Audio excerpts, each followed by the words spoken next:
my friends. It is Linda here from Wausau, Wisconsin. I'm so glad to be with you again today. And have you ever been angry with somebody and snapped off, said something rude that maybe you weren't real proud of, maybe got you in trouble, maybe ended up with the relationship just going haywire? Well, I've done that. And we have a household of people who is a little emotionally reactive sometimes. And it's okay. It's a learning experience.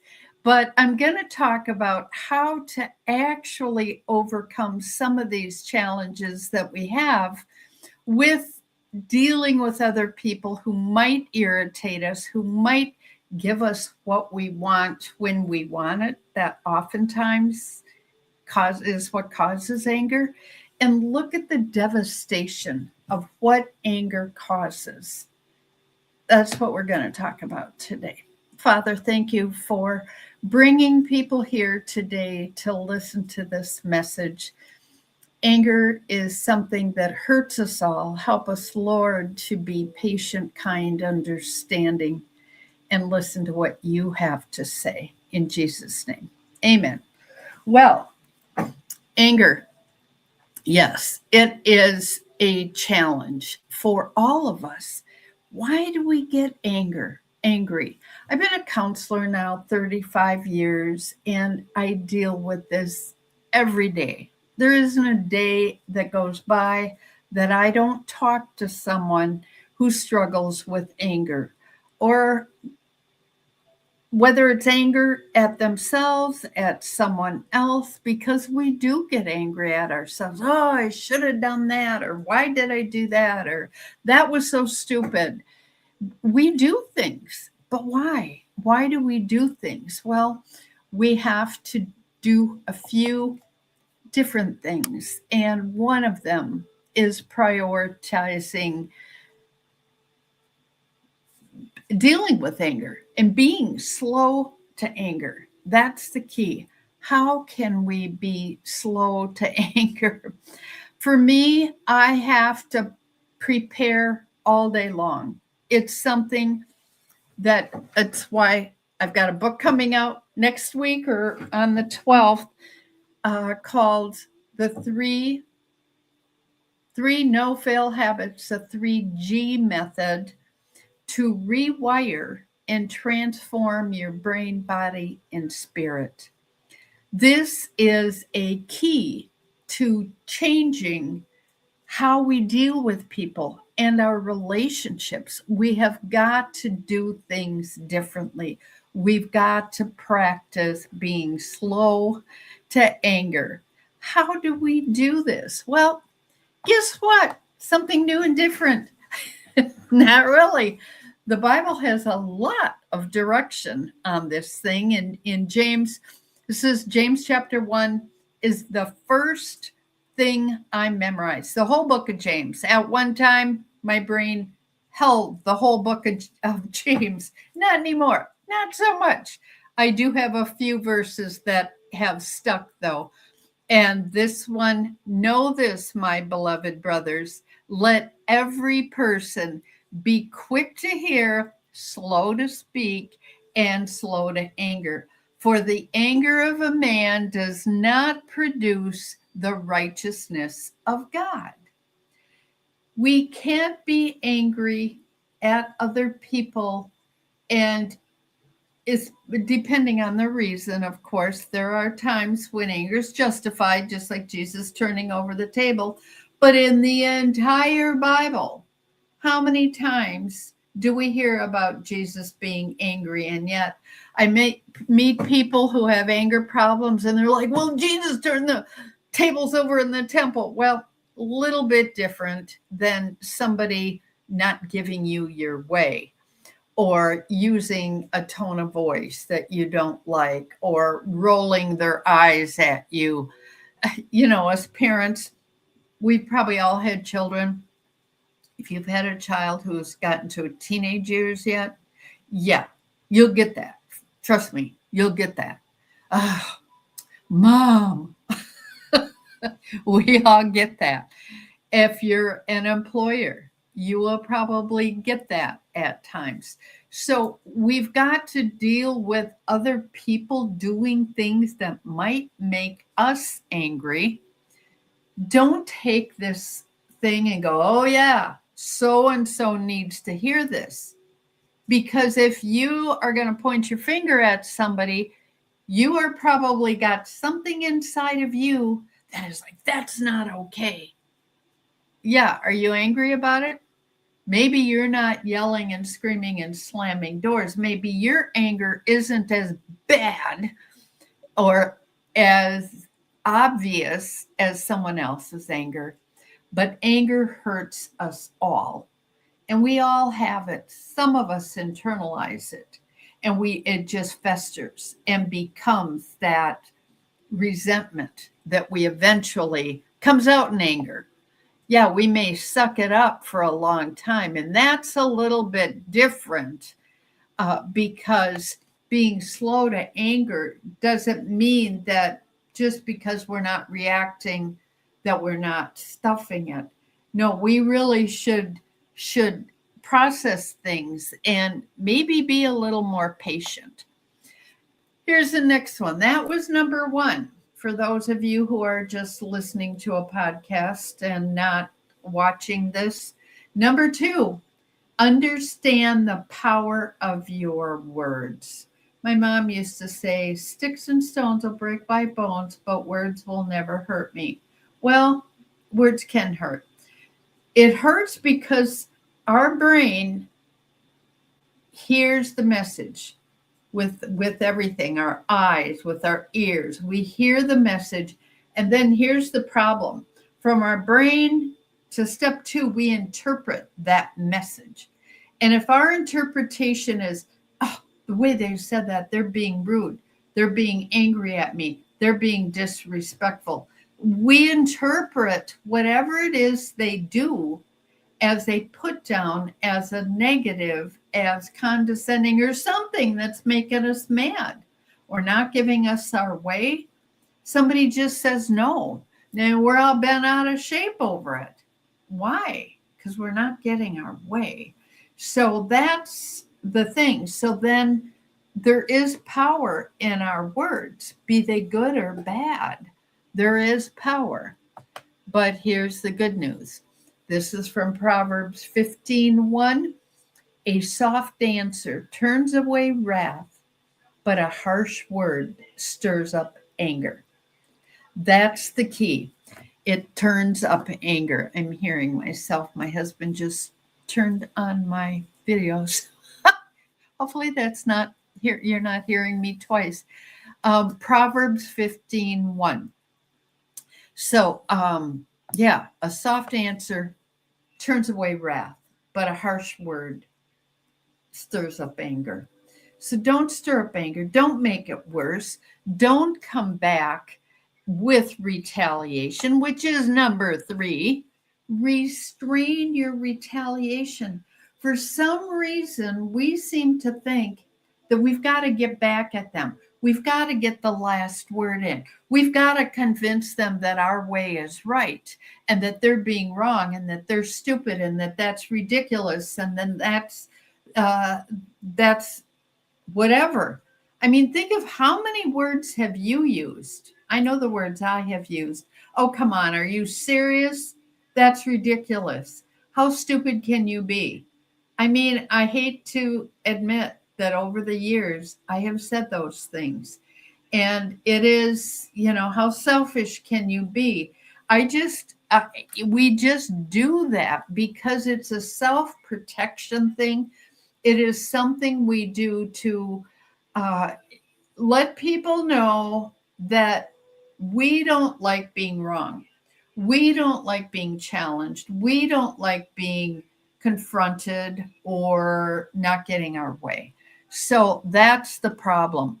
So we have to look at Romans 12, 17, and 18 then to deal with this thing.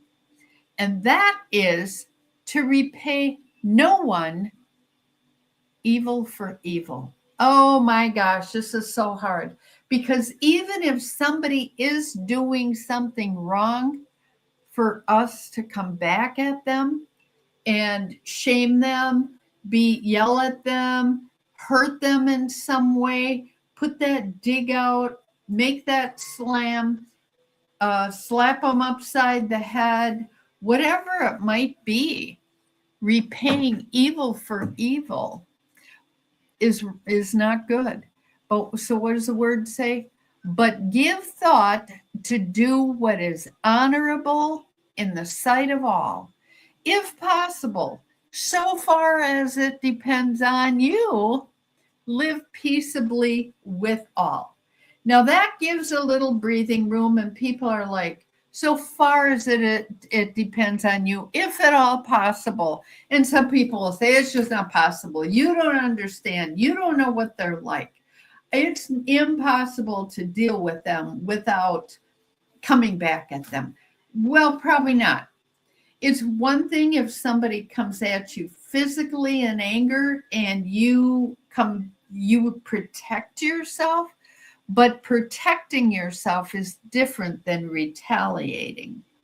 Somebody at work is rude to you, is negative, disrespects you in some way, and so you try to get them fired.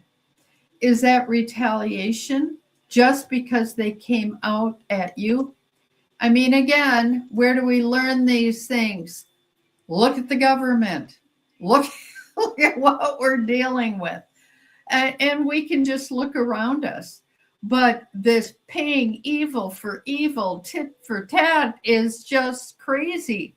But we tend to do it. And they've been doing it for centuries, or Jesus wouldn't have had to put instructions in the Bible. Don't repay evil for evil, but be kind. If at all possible, be honorable. Even if somebody is saying something rude to you, don't come back at that. I remember when my daughter was young, and some people were making fun of her because she had glasses on, and they were calling her Four Eyes, and she was upset about it. And it's like, well, and maybe this is a bit of retaliation, but she came back with, well, at least I have four eyes. Wouldn't you think four eyes would be better than two eyes? Isn't it twice as good? So, yeah, is that retaliation, or is that self-protection in a healthy way? You've got to find it in a way, not, well, I've got four eyes. You've only got two. I'm twice as good as you. Well, see, there's a little bit difference in the way you say it. Would there be difference in the way it was interpreted? That would be on that person. So we've got to be careful on how we defend ourselves, and that's where it's if at all possible. And I'll admit, there are people that you can't live peaceably with. They're always picking a fight and putting you down and being negative and that kind of thing. Those people are better not to have to deal with. Hopefully it's not your family, but sometimes you got to put up a boundary. And I've had a lot of people that have said, I just can't talk to that family member. They can't say anything positive. It's always a negative. So in that regard, you can't live peaceably. And sometimes you've got to put that boundary up. And it's hard to do. Trust me, it's hard to do. So number 4, what's the next thing? Cultivate a spirit of forbearance. What does that mean? Cultivate. Well, as we've talked about before, in keeping that tree, this is kind of what my new book is about. And if you get it, if you attend my launch party on the 12th, and if you're watching this 20 years later, the book's already out, but it's going to be in a week from Wednesday on the 12th of August. I'd love to have you there. I'll give you the URL in a minute. But it's about reprogramming your brain with things. And I talk about the rotten potato and the muddy rut that we throw the rotten potatoes in that get all full of garbage and toxic waste. So when we've got a rotten potato, which is our negative thoughts, that rotten potato infiltrates all the smell. I mean, you can smell a rotten potato in your hole. You walk into the back hall or wherever you keep your, and you're like, ew, what is that smell? Dead animal? No, rotten potato. They're bad. They take up everything. And a lot of people throw the whole bag out instead of cleaning out that rotten potato, washing off the rest of them to get the smell off, and then using them because they're perfectly fine. But in order for that potato to grow to begin with, you've got to cultivate it. You've got to pull the weeds on the ground, and you want to have good things. Not potatoes usually don't rot in the ground unless you overwater them, and then they could. But we want to cultivate within our spirit a spirit of forbearance. So as we take this rotten potato out of our brains, out of our minds, the interpretation of, oh, he was being rude, or he had a tone of voice, or the way he said that. And I hear this all the time. It's not what he said, it's the way he said it, or she. And I ask my kids, Mom, it's not the way you say it. Or Linda, I got 4 stepkids. Not the way you said it, or not what you said, it's the way you said it. It felt like you were yelling at me. And I really have to watch it. I mean, I'm so bad at this that I got hired at a place once, and I went into my boss and right away, like within the first few days, and said, hey, I tend to have this way of communicating that sometimes people interpret as rude or insensitive.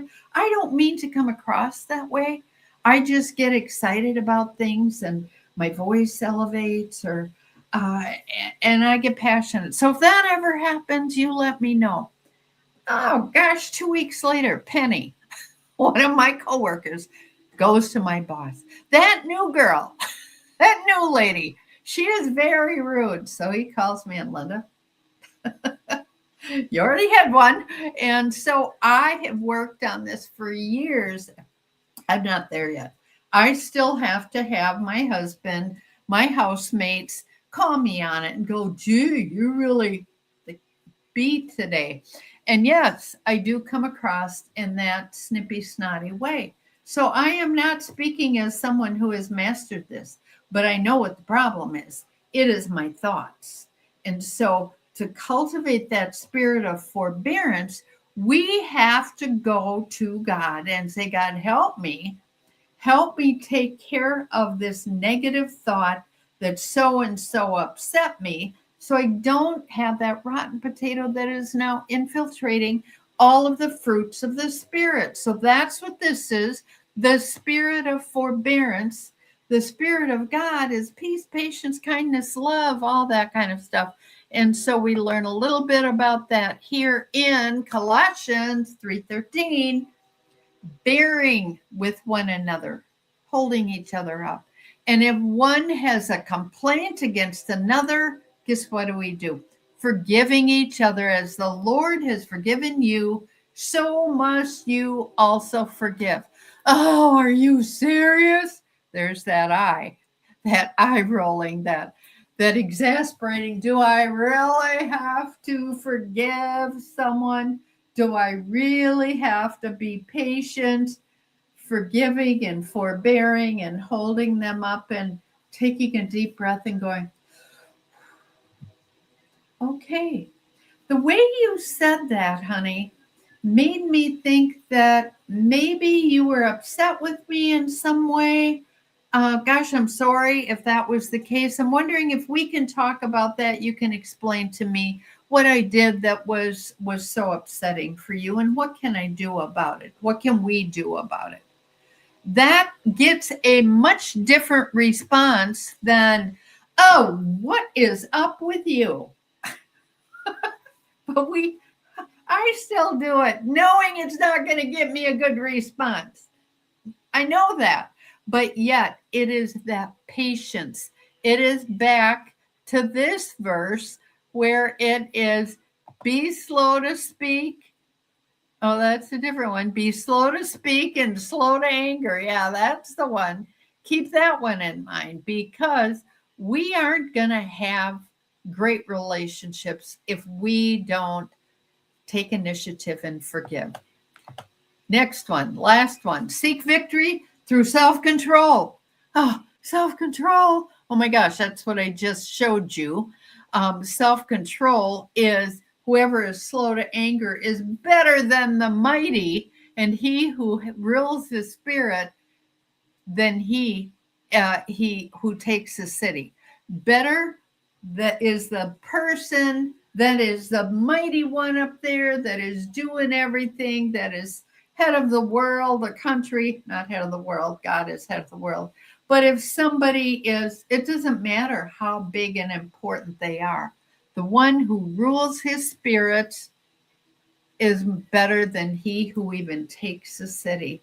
We've got to hang on to that inner peace that we need in order to manage our mental health and the relationships that we so desire. And how do we do this?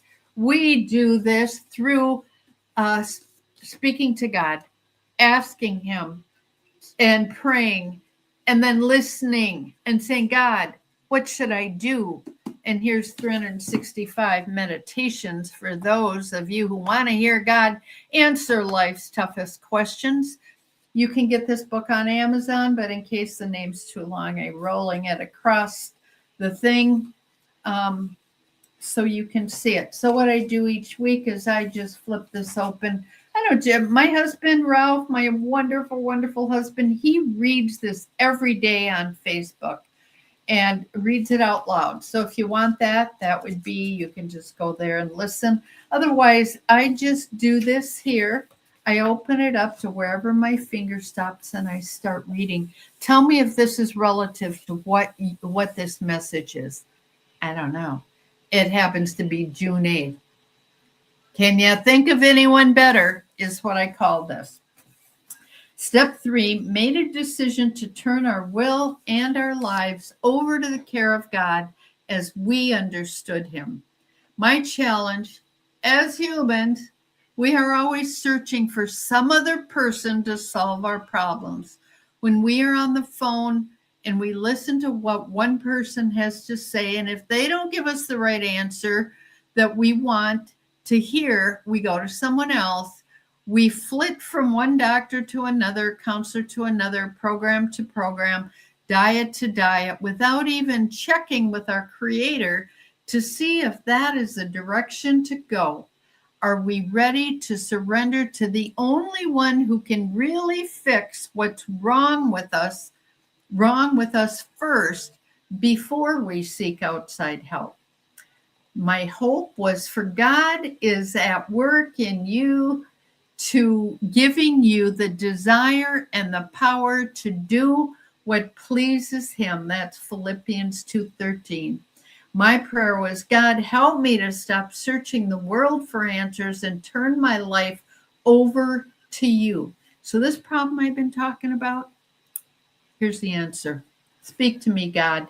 And he said, my child, if only you could realize that no one cares or knows what you would like to, what you need. Let me read this again. If only you could realize that no one cares or knows what you need like I do. I created you for my purpose, and only I can direct your path to lead you in the way that you should go. Turn your life over to me now, and I will bring people and all the things you need into your life to bring you hope for the future, and all the things you need to provide for your family and live a joyous and fruitful life. I love those that I have created and have called into my service. Rest in the assurance that what I do in and with you is for your good. So how does this relate? My response was, God, today I will trust in your ability to work in and through me for my good and your glory. There it is. God is at work. I can't fix you, even though I've been a counselor 35 years, and trust me, I try to fix everybody I know.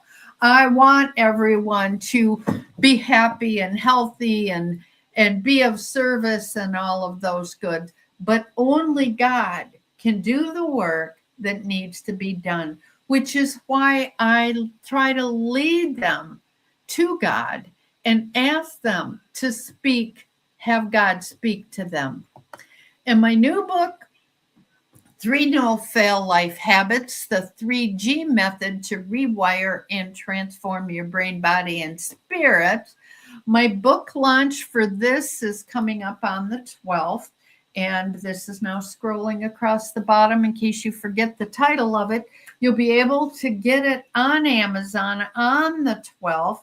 If you want to wait until the launch party, I've got a much better chance if we all go in there at one time and buy the book, because the getting on the bestseller list is really important. And you can do that every hour, every day, every week, every month on Amazon, which is why I'm releasing it on Amazon first.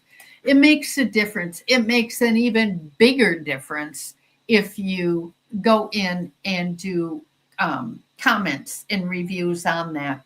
And I have very few of Speak to Me, God. So if you enjoy this book, if you have read this book, if you bought this book, please go on and give me a review. I would love to hear if it has been helpful for you. And the more reviews you get, good reviews, the more it pushes it out. So thank you so much again for listening. I appreciate it. I appreciate you. I love everyone who is part of this community that we're developing. For those of you who are on my Speak to Me God, I'm Listening Facebook page, thank you for posting your 3 G's every day to practice gratitude, what we're good at, and our goals, and to tell each other those things. Maybe that'll be a challenge that we'll put out there for people to let other people know that they care about how they feel. This is another big thing. When we fight with people, people go away with they're mad at me, they don't like me, I'm not good enough, I'll never talk again. I know my husband and I go through this, and he'll say, that's it. I'm never saying another word. And he does. And we get over it. We have made the decision 30 years ago, well, probably not that many, to not let the sun go down on your anger, which is another verse. So if you have had a conflict with someone, follow the Bible. Don't let the sun go down on your anger. Do what God is saying. Make amends quickly. Forgive quickly. And let it go. And if you can laugh at it, how dumb that argument was, that's great. And fortunately, the people in my household, we have been working on this for years, and we are doing way better on it than we did in the past. You can too. If you need help, please reach out to me. Just go to my website, LindaLarsonSchlitz.com. It's my name. Can't miss it. And you will be able to get lots of stuff that's going to help you. Or my YouTube channel, which is YouTube at Linda Larson Schlitz. And you'll find all of these videos on there to listen to again. May God bless you. Love you all. Take care.